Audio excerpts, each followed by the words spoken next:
and socially. It seems to make sense. It all ties in that 7-year point. So one of the things that we did that was very entertaining with television, using film back in the 1970s. This is one of the really early simple experiments. And back in those days, we had universities that had arms and legs of people who wanted to get involved in projects. And we had television stations who would fund everything with money because they wanted to make a TV segment out of that. That's how we did it in the early stages. We did a thing called the crying baby test. It's a very simple test that we took 5 to 10 second clips of babies crying, put them all on one reel, and then we asked men and women of various ages to look at the reels of the babies, and they had to determine what did the baby want, what's the problem. And you can probably guess what the results of that were. Women were far better at working out what the baby wanted. In fact, on average, women could determine around 7 different emotions behind the cry. It was hungry, it was tired, it was in pain, wanted its diaper changed, it had a stomach problem. Where most men would just see the crying baby and they say it wants its mother.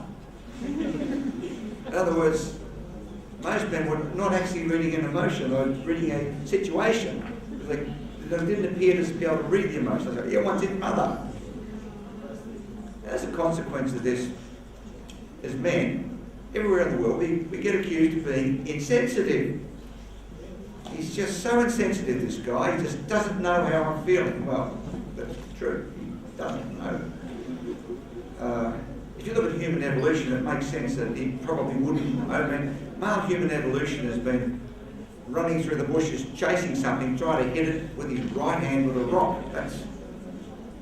That's your job description, gentlemen. That's really all you're supposed to be doing. Not a big call for that anymore. And as a result of doing that, hunting packs of men, and when we analysed, we looked at 300 gatherer societies in southern Africa and in Borneo, and that's where they live the same way we've lived for 20 to 50,000 years. Men hunt and women have babies and tend camp. And at the end of a hunting day, the males would return, and now these are remote societies in Africa and Borneo, so they don't know each other, and most of them have never seen any other civilizations just themselves.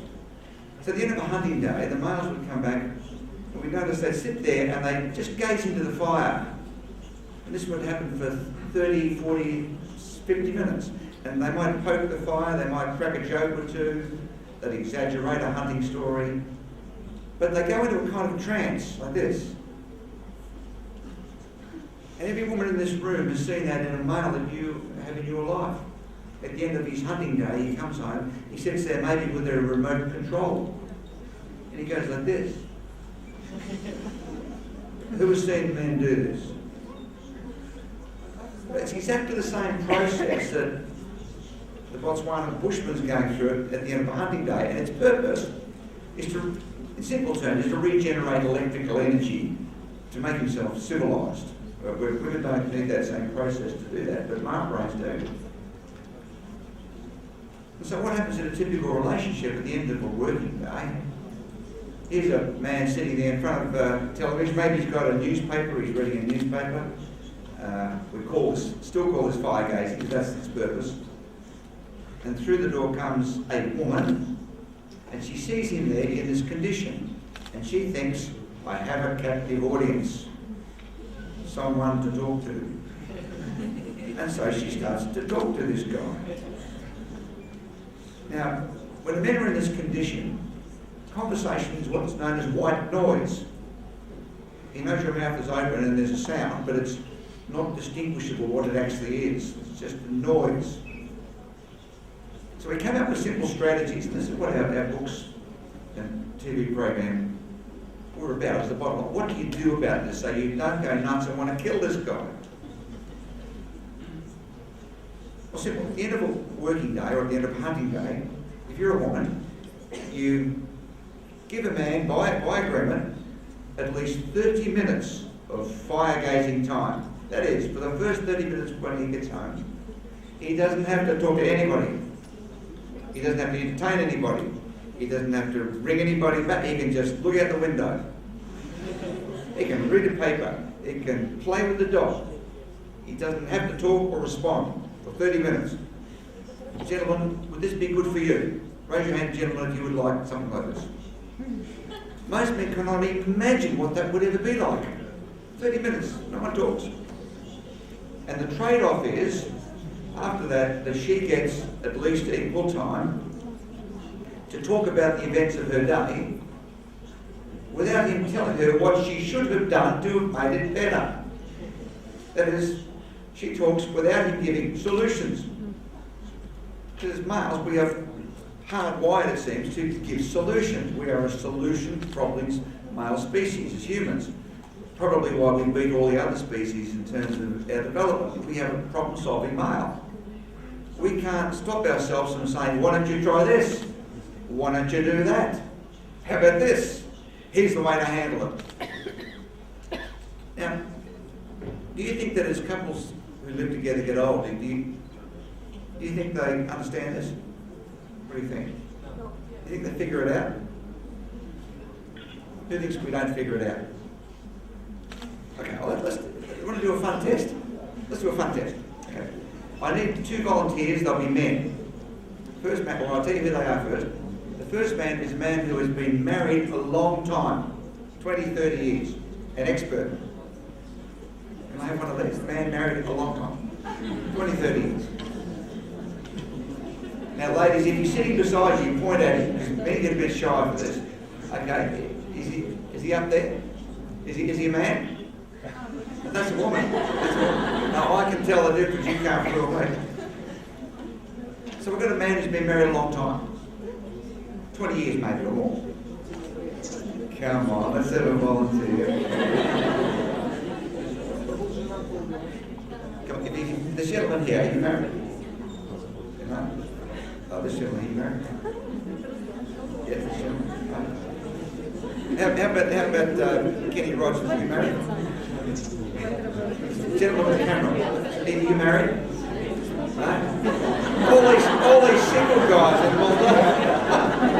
Nobody's married here. What's going on in Moldova? Is there any man here who's married at all? Who's married? Raise your hand if you're married. Come on. Raise your hand. Which hand are you married? Men. How long are you married? 4 years. 4 years. Okay, would you stand please? Okay. He is married 4 years, is that right? Okay. Here we go. I'm looking for a man who's never been married, a single man. Can I get okay, this gentleman here, could you stand please? Now, are you listening in English? Yes. You are, okay. I understand. So, you've never been married? No. You got a girlfriend? I do. You got a girlfriend right now, okay. How long have you had this girlfriend? Sorry? How long did you have this girlfriend?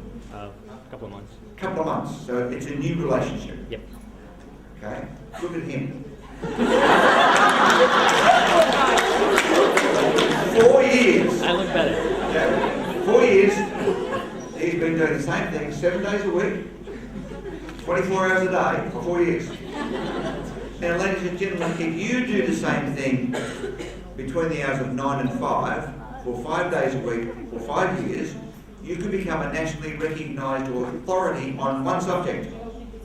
This man is 4 years in your 5th year living with a woman. I think you should be recognised as a Moldovan expert on understanding women.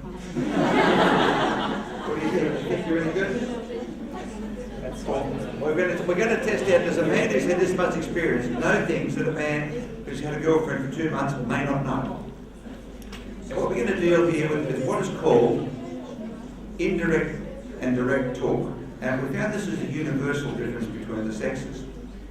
Now, the interesting thing about differences, it's been very interesting for me the last 15 years in this area of research, because in Western countries and in Europe, it's become very popular and very fashionable to pretend that men and women are now the same. And these countries have the highest divorce rates and separation rates in the world, especially America. 66% of all people who get married get divorced within 5 years in the United States. And a large part of this, not all of it, but a large part is because women expect that men must understand them now. But as you know, if you're a woman, that's not the case.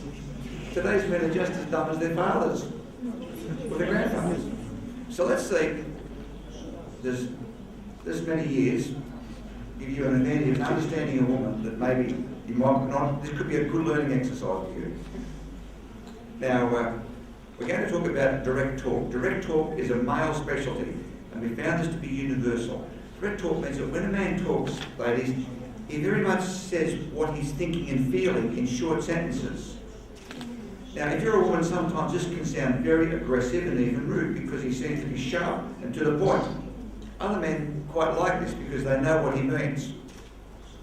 Now, when women talk, to avoid being aggressive and likely to be part of your female evolution of evolving in groups of other women, where you want to avoid being aggressive in those situations, you want to create relationships, negotiate and build friends. So women universally avoid aggressive talk. They talk in what is called indirect talk. Now, indirect talk means she's not specifically telling you what she wants to tell you. She's dropping hints or clues, hoping that you and your wisdom will understand what it's about. Now, for other women who hear this process, they understand exactly what it means. For most men, it's a big mystery. So let's put it to the text. I'm going to give you two scenes. Here's the first. You're going for a Sunday drive in the car. You're driving. Most men drive. It's a spatial skill. Speeds, angles, corners, distances, that's what we do. We love it. It's replacement hunting. And she's sitting beside you, you've got your girlfriend beside you, your wife is beside you. It's a downhill winding road. It's a bit tricky. And it's a 5-speed car, so he's focusing, isn't he? Yeah. And in the middle of this scene, she turns to you and she says, "Darling, would you like a cup of coffee?" So in the middle of this downhill, where you're focusing on, she says, "Darling, would you like a cup of coffee?" What would your response be? Yeah. I guess later. So, no, later. So he said, "No, later." Would you agree that is direct talk? No, later. You don't have to say, "I wonder what he means." He said, "No, later." That's very direct, I would have thought. Okay. Now let's try Mr. 4 years. Darling, would you like a cup of coffee? Don't you know already that I don't drink tea on? Okay. Let's put it another way. Darling, would you like a nice cold drink? Okay. Hands out, palms open, no threat, head nodding, no thanks. It was all good, it looked right. But you'll agree, ladies, that was also direct talk, wasn't it? Yeah. You don't have to guess, "I wonder what he means." He said, "No thanks," but he looked a bit fearful because he knew he was going to get some terrible trouble coming very soon. He knows for 4 years that when he says no thanks, things are not right at that point. Whereas you don't know anything different here. I'm going to ask the women a question. When you say to a man, when driving down a winding road and he's driving, you say, "Darling, would you like a cup of coffee or a drink?" Are you really asking if he wants a cup of coffee? No, you're not asking this at all, are you? It's indirect talk. What are you really asking? I would like that. I would like a cup of coffee. I would like to go to the toilet. Please stop this car, you're a crazy driver. You said no, later. Yeah. And you kept driving. He said no in fear because he knows. See, 4 years ago he said no, later.